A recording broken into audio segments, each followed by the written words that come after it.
Hey, hello. Balik lagi di channel Spoiler Moon dan kita akan lanjutkan lagi kisah hidup Tuan Muda Yun. Nah, di part sebelumnya, akhirnya Yun Xiao sadar. Namun kondisinya sangat kritis. Kalau dalam 3 hari dia tidak bisa pulih, maka Yun Xiao tidak punya harapan lagi untuk hidup. Dan di part kali ini, kita akan melihat apakah Yun Xiao berhasil memulihkan diri atau tidak. Atau malah ya Yun Xiao mungkin akan mati, nggak tahu ya. Siapa tahu nanti dia akan mengulang kehidupannya lagi seperti Fang Yuan. Nggak tahu. Dan sebelumnya sorry banget, ini nanti videonya seadanya, secukupnya, sekuatnya waktunya. Karena hari ini aneh padat banget. Dan ya ini dengan sisa-sisa tenaga, semoga masih bisa membawa kepuasan kepada rekan-rekan yang mendengarkan. Langsung saja kita sambung ke dalam kisah hidup Tuan Muda Yun part 35. Pertama-tama, kita saat ini berada di wilayah utara. Jadi kita pergi dulu ke wilayah utara. Wilayah ini sering kita sebut sebagai wilayah suci. Nah, di dalam wilayah suci sebenarnya terdapat sebuah kota yang menjadi pusat pemerintahannya. Nama kota ini adalah kota suci Lanshui. Lokasinya terpisah dari dataran utama dan secara geografis letaknya berada di puncak gunung bersalju. Nah, tempat ini sangat unik karena hampir setiap saat kota Lanshui diselimuti oleh awan dan juga kabut es. Tak jarang aurora ataupun pelangi tampak jelas di sana, yang membentang dari utara ke selatan, menjadikan tempat ini menyerupai kediaman dari para dewa. Lalu, di dalam sebuah istana nan megah, orang-orang berlalu lalang tanpa henti. Semua tampak terburu-buru dan sibuk seolah tak punya waktu untuk bernafas. Nah, orang-orang di dalam istana ini adalah divisi intelijen dari wilayah suci. Jadi istana ini adalah markas dari divisi intelijen. Setiap hari mereka mencatat berbagai laporan dari seluruh penjuru dunia, menganalisisnya satu persatu, lalu meneruskan informasi penting kepada atasan. Termasuk hari ini, seorang perwira muda menerima sebuah pesan. Ekspresinya seketika berubah menjadi tegang ketika membaca informasi itu. Dia segera menyalin informasi itu ke dalam sebuah liontin giok. Lalu dia meninggalkan mejanya dan berlari ke sudut aula. "Wakil sekretaris, ini gawat," katanya. Dan di sudut aula itu terlihat seorang pria paruh baya yang tengah tidur dengan kaki disilangkan. Air liur tampak membasahi wajahnya. Mendengar teriakan dari perwira muda itu, laki-laki ini tertegun. Dia segera mengusap mulutnya yang penuh dengan air liur. Ada apa? Apa ada berita yang lebih penting daripada tidurku? Apalagi? Apa Chen Duantian menikah lagi? Atau Istana Gelap Utara memusnahkan sekte kecil yang lain? Laki-laki itu melirik perwira muda dengan tatapan sinis. "Hei, Jingan, ini masih setengah jam sebelum shiftku berakhir. Apa kau tidak bisa menunda laporan itu 1 jam saja? Kau mengganggu tidurku." Nah, orang ini yang barusan tidur ini adalah wakil sekretaris dari divisi intelijen wilayah suci. Dia dikenal dengan nama Wen Su. Mendengar kata-kata dari Wen Su, perwira muda itu tersenyum masam. "Maafkan saya, tetapi kalau saya menunda laporan ini kepada Anda 1 jam saja, nanti saya pasti yang akan dikuliti hidup-hidup." Wen Su mendengus dan memukul meja. Informasi penting apa? Tunjukkan padaku. Kalau ini sampai tidak penting, aku yang akan mengulitimu hidup-hidup. Perwira muda itu buru-buru menyerahkan liontin giok yang ada di tangannya. Wensu menyentuh liontin itu dan langsung membaca seluruh isinya. Seketika wajahnya terlihat tercengang, alisnya pun nampak berkerut. Ras iblis mengacau di kota Songyue. Bahkan pasukan penegak hukum yang kita kirim juga dihancurkan oleh mereka. Benar, Wakil Sekretaris. Pesan ini dikirim langsung oleh Kapten Batalion 19 Luzi. Beberapa hari lalu, kami menerima laporan dari kota Songyue bahwa Tang Jie, tuan muda dari guild dagang Forpol, telah berkolusi dengan ras iblis. Karena itu penegak hukum dikirim ke sana. Namun rupanya, iblis-iblis itu benar-benar berani. Mereka bahkan membunuh para penegak hukum kita, jawab perwira muda itu. Wensu tampak memutar liontin giok di jarinya. Dia tampak termenung sejenak. Lalu dia berkata, "Terus, apa ada kabar dari alam ilusi bintang dan bulan?" Pemuda itu menggelengkan kepala dan berkata, "Tidak ada hal yang spesifik saat ini." Wensu mengangguk. Lalu dia menyilangkan kakinya lagi dan memejamkan mata. Ini hanyalah masalah sepele. Pasti itu adalah beberapa iblis liar yang sedang berkeliaran. Tak perlu dianggap serius. Sekarang kota Songyue juga sedang mengadakan pelatihan besar-besaran. Di sana banyak master dari guild dagang berkumpul.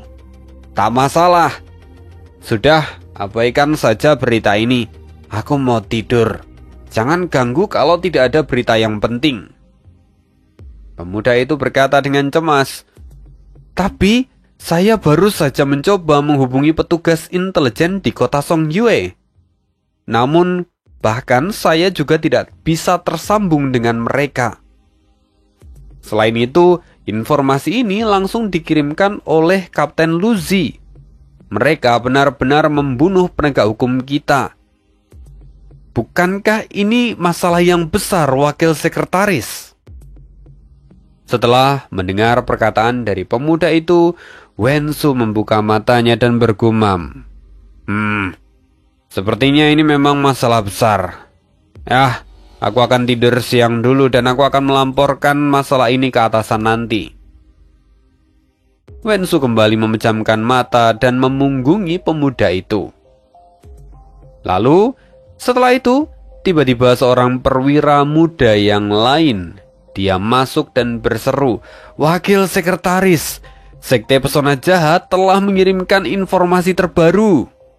"Apa?" Wensu langsung berbalik dan duduk dengan cepat. Matanya berbinar saat bertanya, "Berita apa? Cepat katakan padaku." Perwira muda yang baru saja datang itu tertawa. Dia lalu mulai menggibah dengan Wensu. Lalu, perwira muda sebelumnya buru-buru berkata, "Tuan Wakil Sekretaris, mohon jangan melupakan masalah ras iblis di kota Songyue." Dia mencoba memperingatkan. Lalu perwira muda yang lain berkata, "Ada apa dengan kota Songyue? Apakah ada hal yang penting?" Sudahlah saudaraku. Lebih baik kau ikut aku saja. Aku punya kabar tentang ukuran tubuh nona kedua dari keluarga Jiang di kota Bulan Merah. Ini informasi yang valid. Serius? Perwira muda yang pertama seketika berubah. Dia yang sebelumnya sangat serius dengan masalah kota Songyue tiba-tiba teralihkan oleh berita ini. Lalu, kedua perwira muda itu saling berbincang dengan sangat antusias. Sementara itu, Wensu tiba-tiba mendapatkan panggilan. Dia diminta untuk melapor. Jadi, dia pun segera pergi ke istana utama di kota Lansue. Nah, akhirnya sesampainya di istana utama kota Lansue, Wensu segera menghadap. Dan di sana rupanya ada banyak orang. Di ujung meja duduk seorang laki-laki tua berpakaian sederhana. Dia mendengarkan laporan dari para bawahannya. Laki-laki tua ini namanya adalah Gongyang Zengqi, pemimpin dari wilayah suci. Ya, ini yang Ane pahami ya, dan boleh dikoreksi kalau salah. Jadi Ane menangkap dari naskahnya itu bahwa Gongyang Zengqi adalah pemimpin dari wilayah suci. Tapi kalau misalnya ini Ane salah dalam memahaminya, silahkan boleh dikoreksi di kolom komentar. Nah, kali ini Gongyang Zengqi mendengarkan banyak laporan, termasuk salah satunya laporan dari seorang laki-laki berambut kribo, sekretaris divisi spiritual wilayah suci. Yap, hanya satu orang yang punya jabatan itu, dan seperti yang kita tahu, orang ini adalah Yuan Gaohan. Dia telah keluar dari pengasingannya setelah dia mengalami terobosan dalam kultivasinya. Kini, dia menyampaikan laporannya, dan setelah selesai, Wensu dan yang lain segera memberikan selamat. Mendengar semua pujian itu, Yuan Gaohan tersenyum dan berkata, "Tuan-tuan terlalu memuji. Saya hanya ingin tahu seberapa jauh kemajuan dari jiwa cahaya bintang saya bisa berkembang. Jika itu bisa menembus ke tingkat 9, saya mungkin akan bisa mencapai puncak dari alkemis. Dan mungkin saya akan melangkah ke tingkat 10. Walaupun itu hanya sebuah legenda, tetapi ya siapa tahu ini menjadi suatu hal yang bisa dilakukan." Mendengar perkataan dari Yuan Gaohan, Wensu pun tertawa. Meski belum ada yang pernah melihat alkemis tingkat 10, tetapi karena ada sebuah legenda, maka ini menjadi sebuah bukti. Kalau tidak, dari mana asal semua senjata transenden tingkat mendalam yang tercatat di dalam kitab kuno? Gongyang Zengqi juga ikut menambahkan, "Apa kata Wensu itu benar? Ditambah, kalau usiamu saat ini saja sudah mencapai puncak tingkat ke-9, maka prestasimu di masa depan bahkan mungkin melampaui Lord Tianzhaozi. Kau mungkin bisa menjadi ahli di puncak bidang alkemis. Itu bukanlah sesuatu yang mustahil. Karena itu, aku akan mengirim orang untuk membuka jalur keluar angkasa, supaya kamu bisa membawa kembali tubuh jiwa cahaya bintangmu. Ini adalah misi yang penting, jadi jangan sampai ada kesalahan." Mendengar itu, Yuan Gaohan segera menelangkupkan tangannya dan menjawab, "Terima kasih Tuan Gaoyang." Gaoyang Zengqi mengangguk pelan dan menatap Wensu. "Kalau begitu Wensu, apakah ada informasi dari pihakmu?" Wensu bergetar. Tatapan dari Gongyang Zengqi membuatnya gugup. Ia segera berkata, "Tuan Gongyang, ada penyusup dari kalangan iblis di dalam sekte pesona jahat. Karena itu saya sarankan kita harus mengirimkan penegak hukum untuk menyelidikinya. Kalau memang itu masalahnya, maka bicaralah dengan Xiao Hayu. Apakah ada hal yang lain yang perlu kau sampaikan?" tanya Gongyang Zengqi. Wensu menggelengkan kepala dan menjawab, "Tidak ada, Tuan." Lalu dia melirik ke arah kanan. Di sana ada seorang laki-laki dan kemudian Wensu berkata, "Kebetulan di sini ada Tuan Xiao. Karena itu saya tak perlu berlarian untuk mencarinya." Mendengar perkataan dari Wensu, Xiao Hayu mengangguk. "Ya, saya akan mengirimkan tim penegak hukum. Tetapi kalau kita bicara tentang penugasan tim penegak hukum, sebelumnya saya telah mengirim 2 tim penegak hukum. Satu ke wilayah timur dan satu lagi ke kota Songyue. Tapi mereka berdua hilang kabar. Apakah Tuan Wensu mendapatkan kabar dari mereka?" Saya lupa." Wensu menepuk dahinya. Ia buru-buru melaporkan informasi yang tadi ia terima. Melihat itu, wajah Gong Yang Zengking berubah menjadi masam. "Kau benar-benar melupakan hal sepenting ini?" Wensu tertawa canggung. "Maafkan saya benar-benar baru saja mengingatnya." Sementara itu, Xiao Hayu pun tampak masam. Dia berkata, "Hampir setengah ahli dari serikat pedagang berkumpul di kota Songyue. Kekuatan mereka semua setara dengan kekuatan sekte besar. Tetapi mereka berhasil disergap oleh para iblis dan kehilangan kontak dengan kita. Bahkan penegak hukum yang saya kirimkan pun ikut terbunuh. Jelas-jelas ini adalah situasi yang serius." Mendengar itu, Wensu tampak menundukkan kepalanya. Ya, disadarkan akan fakta yang begitu krusial, Wensu merasa telah salah jalan.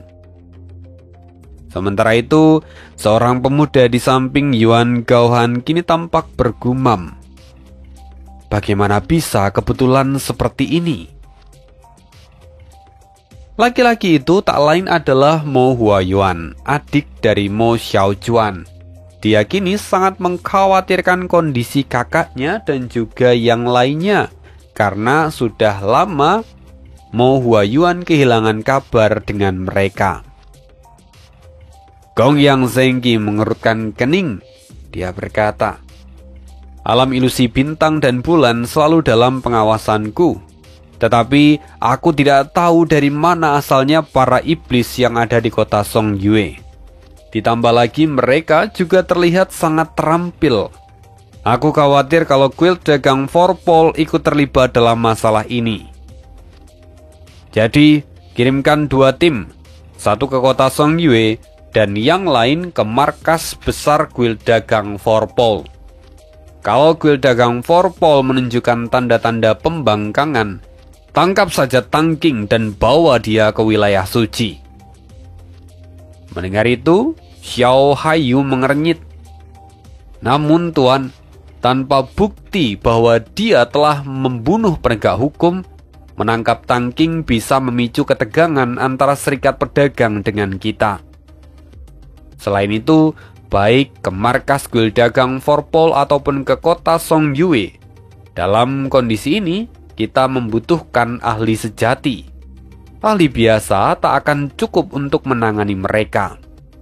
Gong Yang Zengking merenung. "Kalau memang begitu, maka Xiao Hayu, kamu sendiri yang akan pergi ke markas kuil dagang Forpol dan menginterogasi Tang Qing secara langsung sebagai wakil direktur divisi penegak hukum wilayah suci. Jika ada masalah, kau bisa menahannya. Kalau terjadi kesalahpahaman antara kita dengan serikat pedagang, maka kita akan menjelaskannya nanti. Sementara untuk kota Songyue, situasinya masih belum jelas. Dan saat ini, Nan Feng Xuan masih di dalam kultivasi tertutupnya. Jadi, tidak ada orang yang bisa dikirim ke sana."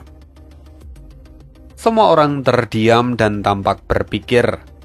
Sampai kemudian Yuan Gaohan berkata, "Tuan Gong Yang, saya tahu seseorang yang bisa saya rekomendasikan. Kekuatan orang ini tepat untuk menangani situasi ini." "Oh, sungguh? Siapa dia?" tanya Gong Yang Zengki.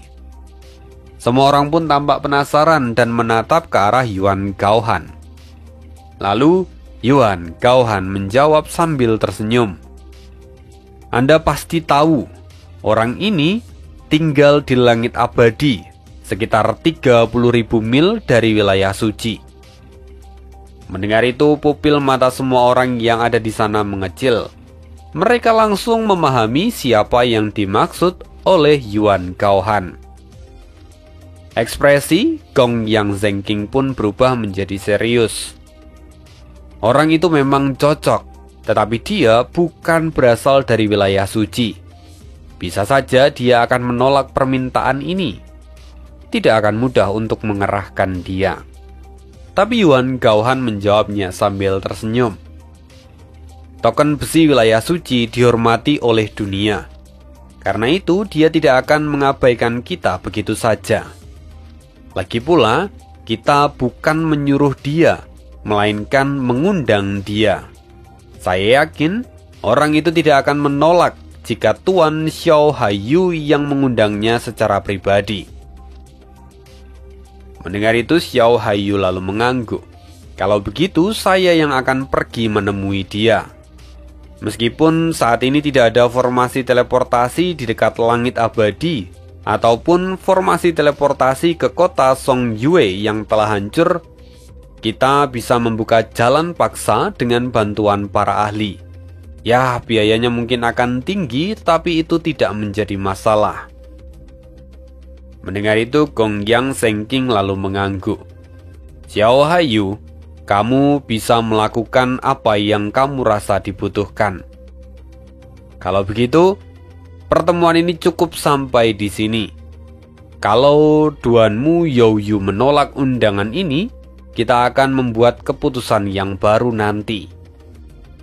Satu lagi, Wensu, lain kali jangan mengulangi apa yang terjadi hari ini. Kau harus segera melaporkan hal-hal penting semacam ini. Saya mengerti, tuanku, kata Wensu. Lalu, yang lainnya ikut memberi hormat dan pergi meninggalkan tempat itu. Setelah meninggalkan aula yang ada di sana, Xiao Haiyu tersenyum pahit saat dia bersama dengan Yuan Gaohan. Tuan Yuan, Anda benar-benar merekomendasikan orang yang luar biasa. Yuan Gaohan tersenyum pahit. Itu bukanlah sesuatu yang sulit. Dengan kemampuannya, dia mungkin sudah tahu bahwa kau yang akan datang. Jika dia menghindarimu, itu berarti dia tidak ingin diundang. Tapi sejauh yang ku tahu, dia pasti akan datang memenuhi undangan ini. Ya, saya sungguh berharap itu, kata Xiao Haiyu sambil tersenyum getir. Kemudian, semua orang terbang ke arah mereka masing-masing, termasuk Xiao Haiyu. Dan sekarang yang tertinggal adalah Mo Huayuan yang pergi mengikuti Yuan Gaohan ke arah divisi spiritualitas. Di dalam perjalanan, Mo Huayuan bertanya, Tuan, apakah situasi di kota Song Yue memang seburuk itu? Sampai-sampai Anda harus mengundang tuan-duanmu. Wajahnya benar-benar dipenuhi dengan kekhawatiran. Yuan Gaohan lalu tertawa dan menjawab, Kenapa? Apa kamu khawatir pada kakakmu? Kamu tidak perlu risau. Kota Song Yue dipenuhi oleh para ahli, dan kakakmu bukanlah sosok yang mencolok. Aku juga merekomendasikan duanmu Youmu karena aku hanya ingin mengantisipasi kemungkinan yang terburuk. Tetapi aku rasa kemungkinan itu pun sangat kecil. Jadi kamu tidak perlu khawatir. Mendengar itu tentu Mo Huayuan merasa sedikit lega. Namun hatinya masih dipenuhi oleh firasat buruk yang sulit untuk ditepis. Yuan Gaohan menyadari kekhawatiran dari muridnya. Sudah, jangan terlalu dipikirkan. Ceritakan saja apa yang sudah kau alami selama bertahun-tahun ini. Dan kamu juga ceritakanlah tentang Li Yunxiao. Aku sangat tertarik mendengar tentang dia. Lalu setelah itu, keduanya pun pergi. Mereka mulai berbincang-bincang tentang semua yang diminta oleh Yuan Gaohan. Nah, di sini kita akan kembali ke dalam monumen dewa. Yunsang mengedarkan buku 9 yang dan segera memasuki kondisi tanpa pamrih. Sejumlah besar sumber kristal emas api selatan tersebar di sekelilingnya dan terus mengalir ke dalam tubuhnya. Fenomena 9 yang bersinar di dalam tubuh Yunsang menerangi seluruh gua dengan cahaya merah menyala. Di bawah kekuatan yang meluap-luap, tubuh Yun Xiao yang lemah mulai bersinar dengan cahaya putih dan keemasan yang kian menguat. Indra ilahi Yun Xiao perlahan-lahan tenggelam ke dalam kekuatan hangat yang terus memelihara tubuhnya. Tubuh Yun Xiao benar-benar dipenuhi rasa nyaman dan kepuasan yang tak terlukiskan. Seolah dia bermandikan sinar matahari di tengah musim dingin. Begitu nyaman hingga hampir membuat dia tertidur. Setelah waktu yang tak diketahui, indra ilahi Yun Xiao terbangun. Kulitnya berpendar keemasan karena Yun Xiao terus menyerap energi dari esensi kristal emas api selatan. Pada saat yang sama, sinar cahaya ilahi bulan juga memancar dari tubuhnya, lalu terjalin dengan Qi 9 yang di udara. Keduanya tampak tenang dan damai. Senyum menghiasi wajah mereka. Dalam kondisi luar biasa itu, mereka membiarkan kekuatan tubuh dewa menyebar dan menyatu satu sama lain. Mereka merasakan suatu kondisi halus tanpa diri dan tanpa beban apapun. Di saat yang sama, konsumsi kristal emas api selatan di sekitar mereka meningkat drastis. Lalu, tiba-tiba, Yun Xiao mencium aroma samar. Aroma itu mengguncangnya hingga membuat matanya terbuka. Yun Xiao melihat Luo Yunsang bersandar di depannya, bermeditasi dengan mata terpejam. Ia membungkuk secara naluriah. Yun Xiao merasakan nafas dari Yunsang yang berat, dan api yang tak bernama menyala di bawah datiannya. Tangan Yun Xiao tak kuasa menahan diri untuk membelai rambut halus milik Yunsang. Lalu perlahan terus turun ke bawah. Tubuh Yunsang pun bergetar hebat. Yunsang terbangun dari kondisi tanpa pamrih. Matanya dipenuhi kebingungan dan keterkejutan. Tubuhnya bergetar hebat. Ia merasakan tangan Yun Xiao dan tanpa sadar meregang pelan. Pikirannya benar-benar kosong. Yunsang dan Yun Xiao telah berkultivasi selama hampir 3 hari. Orang-orang yang berada di luar gua kini mulai cemas. Sahuang Haolian mondar-mandir dengan wajah gelisah. Nona Yunsang ini benar-benar. Bukannya seharusnya dia itu keluar dan memberi kabar. Kalau seperti ini kan semua orang menjadi tidak tenang. Mu Xiaochuan yang mendengar Sahuang Haolian membentak. Kau yang terus mondar-mandir, berhentilah. Kau membuatku tidak nyaman. Lagi pula, Nona Luo jelas melakukan tugasnya sendiri. Kau tak perlu ikut campur. Sementara itu Yuan Gaohan yang sebelumnya bermeditasi dengan mata tertutup, kini dia tiba-tiba berseru dan matanya terbuka. Apa yang terjadi? Sebelumnya aura di dalam sangat stabil. Selain Qi sejati 9 yang milik Nona Luo, kekuatan lainnya berasal dari tubuh Yun Xiao. Awalnya kupikir semua baik-baik saja, tapi sekarang auranya menjadi kacau. Apa yang sebenarnya terjadi di dalam sana? Mu Xiaochuan terkejut. Tuan Yuan, apa itu hal yang buruk? Haruskah kita melakukan sesuatu? Ekspresi Yuan Gaohan menjadi serius. Aku khawatir mereka akan gagal dalam kultivasi dan mengalami penyimpangan Qi. Tapi kalau kita masuk sekarang, itu justru akan lebih berbahaya. Dalam proses pembentukan tubuh dewa, gangguan adalah hal yang paling ditakuti. Tunggu, di saat kritis begini, kalau kau tak masuk, akulah yang akan masuk, kata Sahuang Haolian dengan tak sabaran. Dia tak bisa menahan diri dan bergegas menuju mulut gua. Jangan! Seru Yuan Gaohan. Fluktuasi Qi Kaisar di dalam tubuhmu terlalu kuat. Kalau kau masuk, kemungkinan besar itu akan menimbulkan kekacauan. Kalau memang ada yang harus masuk, Biarkan Nona Ding yang pergi masuk ke sana. Kultivasinya yang paling lemah, jadi resikonya yang paling kecil. Kalau memang begitu, maka biarkan aku yang pergi, kata Ding Ling Er dengan yakin. Aku akan berusaha menahan auraku sekuat mungkin agar tidak mengganggu. Setelah itu, Ding Ling Er langsung menekan auranya dan perlahan melangkah masuk ke dalam gua. Semua orang memperhatikannya dengan wajah serius. Sementara itu, di dalam gua, Ki sejati yang membara membuat seluruh tubuh Yun Xiao dan Yun Sang berkeringat. Saat melangkah masuk ke dalam gua, Ki sejati yang membara membuat tubuh Ding Ling Er mulai berkeringat. Ia sangat hati-hati agar tidak mengganggu proses yang ada di dalam.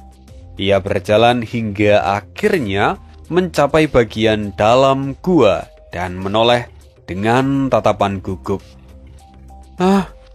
Yun Xiao? Dua kata itu meluncur dari mulut Ding Ling Er dengan suara yang cukup keras. Dia sampai mengatakan itu karena pemandangan yang ia lihat membuat tubuhnya gemetar dan dia spontan berteriak. Saat ini, Yun Xiao dan Yun Sang setengah telanjang. Mereka saling berpelukan dan bergesekan dengan erat. Wajah Ding Ling Er langsung memerah. Dalam rasa malu dan juga marah, Ding Ling Er berubah menjadi seberkas cahaya dan bergegas keluar dari gua tanpa menunggu pertanyaan dari Mo Xiaochuan ataupun yang lain. Dan setelah Ding Ling Er pergi, teriakan Ding Ling Er sebelumnya membuat Yun Sang tersadar dari lamunannya. Melihat situasinya sendiri dengan Yun Xiao yang tampak memalukan, Yun Sang merasa pusing. Dia buru-buru mendorong Yun Xiao menjauh. Dia menutupi tubuhnya dengan pakaiannya yang ada di lantai, lalu dia berubah menjadi cahaya dan melarikan diri. Yun Xiao pun akhirnya tersadar. Setelah linglung sejenak, ia hanya bisa tersenyum pahit. Saat ini, api hasrat di dalam tubuhnya membara hingga puncak, membuatnya sangat tidak nyaman. Di luar gua, Mo Xiaochuan dan yang lainnya pun terkejut.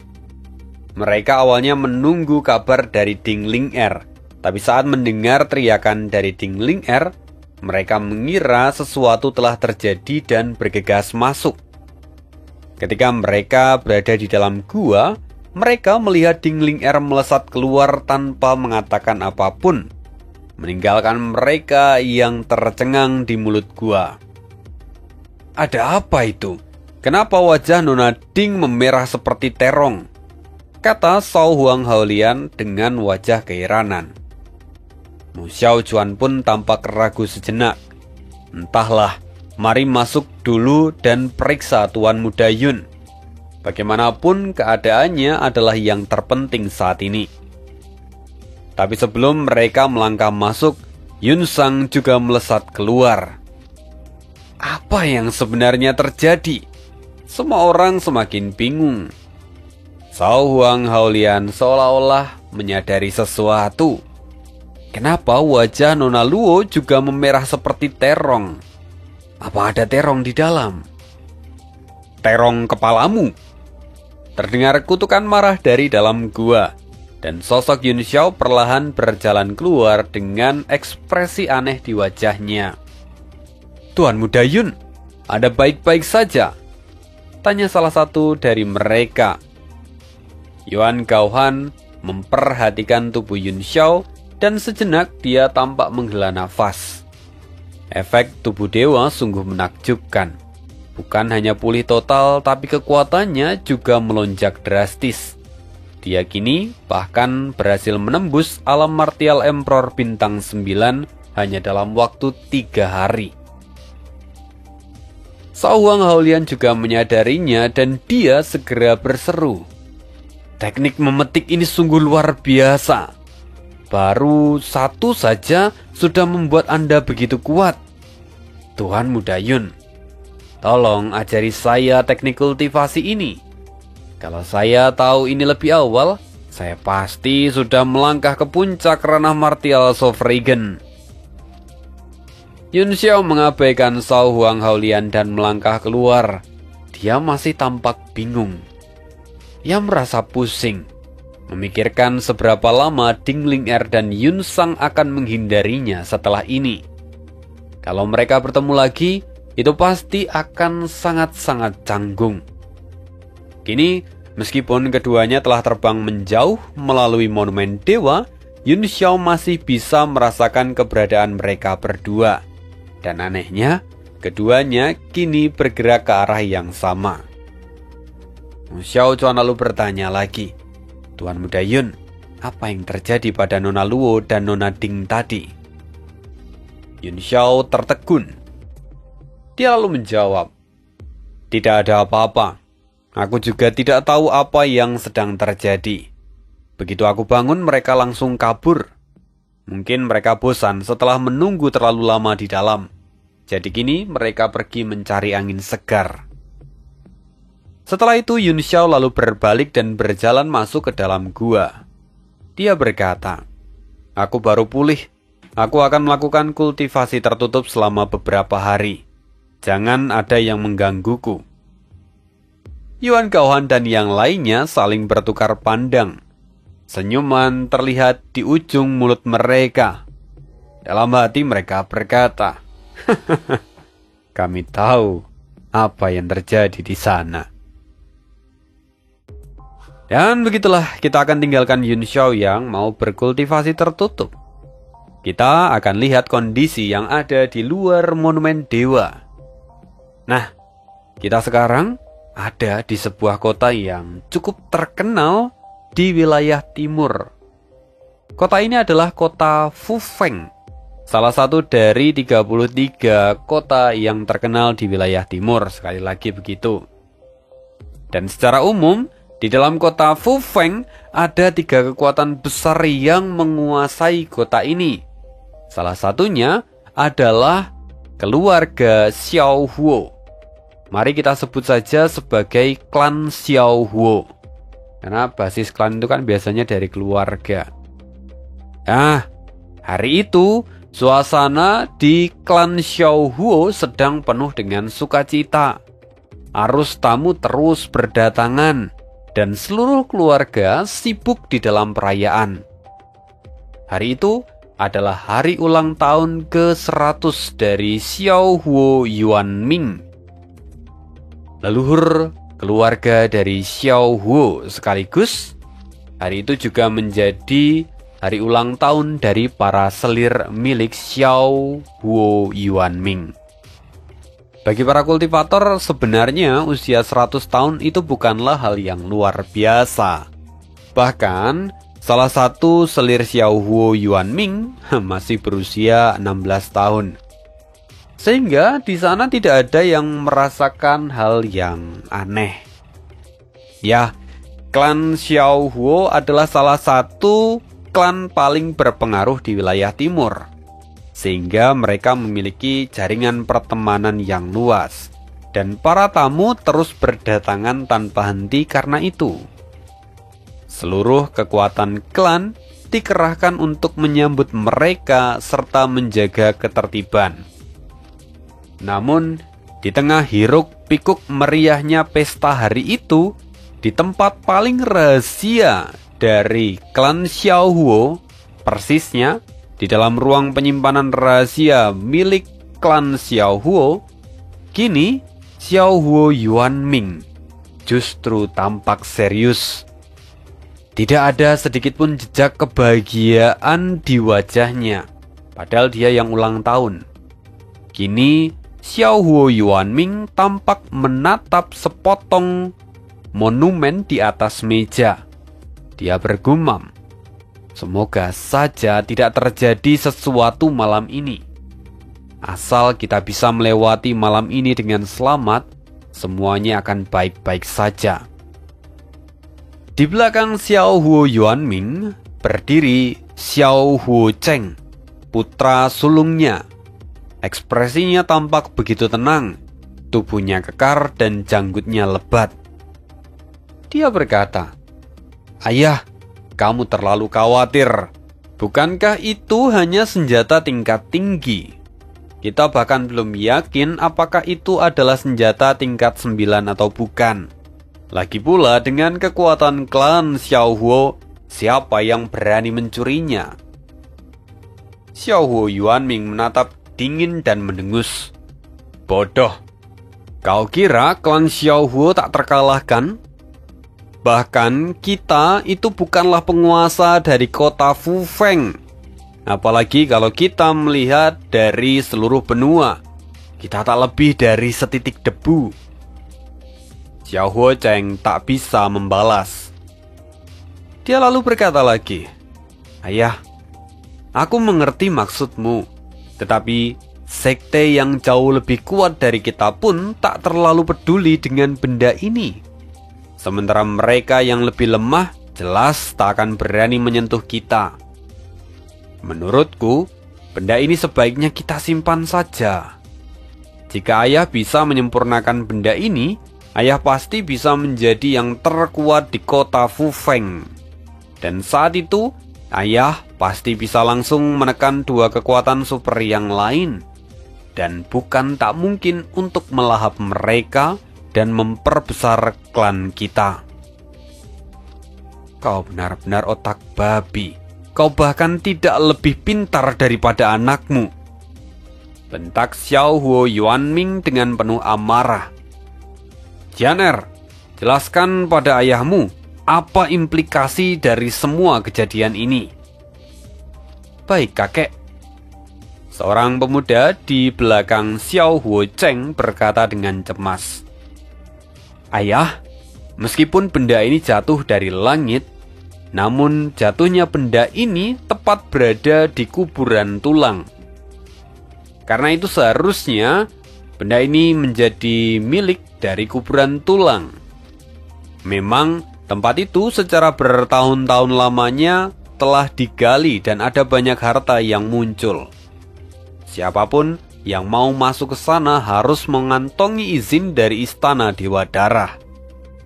Selain itu, semua temuan yang ada di sana harus terlebih dahulu dijual ke Istana Dewa Darah. Sementara monumen ini dibawa keluar secara diam-diam oleh paman kedua. Jadi, kalau Istana Dewa Darah mengetahui hal ini, klan Xiaohuo akan berada dalam masalah besar. Xiao Ye, adik dari Xiaohuo Cheng, berkata dengan getir. Maafkan aku, sebelumnya aku hanya tergoda oleh keserakahan. Aku tak menyangka itu adalah senjata tingkat 9 yang hebat. Jika aku tahu, aku pasti langsung memberikannya kepada Istana Dewa Darah. Dengan begitu, masalah ini tak akan pernah terjadi. Mendengar itu, Xiaohuo Cheng mendengus. Hah? Untuk apa kau melakukannya? Istana Dewa Darah menjadi semakin kuat karena keuntungan dari tempat kuburan tulang. Tapi, sesungguhnya tempat itu adalah milik seluruh wilayah timur. Apa hak mereka menetapkan aturan semaunya sendiri? Aku benar-benar tidak suka dengan gaya mereka. Dasar kepala babi! Xiaohuo Yuanming sangat marah. Bagaimana mungkin aku punya anak seperti dirimu? Istana Dewa Darah menjaga tanah pemakaman itu atas keputusan dari Kota Bulan Merah dalam konferensi Aliansi Wilayah Timur. Kalau kamu tak menyukai mereka, paling-paling kamu hanya bisa memaki dalam diam. Tapi kalau mereka tak menyukaimu, mereka bisa menghabisimu dalam hitungan detik. Xiaohuo Ye menghela nafas. Satu-satunya yang bisa kita lakukan sekarang adalah menunggu Tuan Sun Renhao dari Menara 10.000 harta karun untuk membelinya secara diam-diam. Tak ada kamar dagang lain di kota ini yang berani menerima kesepakatan ini. Sumber daya yang dijanjikan Menara 10.000 harta karun juga sangat membantu perkembangan kita di masa depan. Selama kita bisa bertahan hari ini, monumen itu tak akan lagi berada di tangan kita. Bahkan kalau Istana Dewa Darah mencium gelagat kita, mereka tak akan bisa berbuat apa-apa tanpa bukti. Mendengar itu Xiao Cheng semakin kesal. Aku benar-benar tak mengerti jalan pikiran kalian. Jelas-jelas itu senjata tingkat 9 yang luar biasa. Padahal ayah selalu bermimpi untuk mendapatkan harta semacam ini. Lantas, kenapa sekarang kalian malah ingin membuangnya diam-diam? Kukira, begitu ayah mendapatkannya, ayah akan langsung mengasingkan diri dan menyempurnakan benda ini. Tetapi aku tidak menyangka kalian bahkan sepenakut ini. Xiao Huocheng merasa semua orang terlalu berpikir berlebihan dan bereaksi secara impulsif. Xiao Huo Yuanming, dia tampak mendengus. Memang benar bahwa aku menginginkan senjata tingkat 9. Tapi aku tak akan mengorbankan masa depan klanku demi ini. Setelah urusan hari ini selesai, keuntungan dari menara 10.000 harta karun ditambah dengan sebagian tabungan dari klan, itu saja cukup untuk membeli satu senjata kelas 9 dari lautan formasi jiwa. Karena itu, Cheng Er, kau tak usah datang ke perjamuan malam ini. Bawa beberapa ahli bersamamu dan jaga tempat ini baik-baik. Kita tak boleh membiarkan sesuatu terjadi pada monumen itu. Xiao Huo Yuanming tampak khawatir karena memang sepertinya ada segel yang sangat kuat dari dalam monumen ini, sehingga monumen ini tidak bisa disimpan di dalam cincin interspasial. Hal itu membuat Xiao Huo Yuanming menjadi semakin kesal. Satu-satunya yang bisa dia lakukan adalah menyimpan monumen ini di dalam perbendaharaan istana dan memerintahkan putra tertuanya sekaligus yang paling kuat untuk menjaga tempat ini. Xiao Huocheng, dia berkata, "Jangan khawatir ayah, selama aku ada di sini, monumen itu takkan pernah hilang." Xiao Cheng sungguh percaya diri. Ia memang bukan orang yang cerdik, tetapi Xiao Cheng adalah ahli terkuat kedua di dalam klan Xiao Huo dan telah mencapai puncak ranah Sovereign. Di seluruh kata Fu Feng, jumlah orang yang bisa mengalahkan Xiao Huocheng bisa dihitung dengan jari. Karena itu, Xiao Huo Yuanming tampak lebih tenang. Bagus, aku bisa merasa lebih tenang dengan keberadaanmu di sini. Kalau begitu, kalian berdua ikutlah denganku. Setelah itu, Xiao Huojian dan Xiao Huoye pergi bersama dengan Xiao Huo Yuanming. Sementara Xiao Huocheng dengan hati-hati memeriksa sekeliling perbendaharaan dan memasang pembatas lapis demi lapis. Ia menempatkan sejumlah besar ahli di berbagai posisi tersembunyi. Lalu dia sendiri duduk bersila di depan berangkas dan mulai berkultivasi. Nah, begitulah kisah hidup Tuan Muda Yun hari ini. Ternyata setelah keluar dari celah spasial, monumen dewa terlempar ke wilayah timur dan berakhir di tangan klan Xiao Huo. Ya, pastinya nanti ketika Yun Xiao keluar dari monumen dewa, yang bisa dibayangkan adalah dia akan membuat kekacauan di situ. Ya, mungkin sekalian ngerampok ya, nggak tahu juga. Tapi kita akan sambung kisah hidup Tuan Muda Yun di part selanjutnya. Terima kasih, see you again di next video dan bye.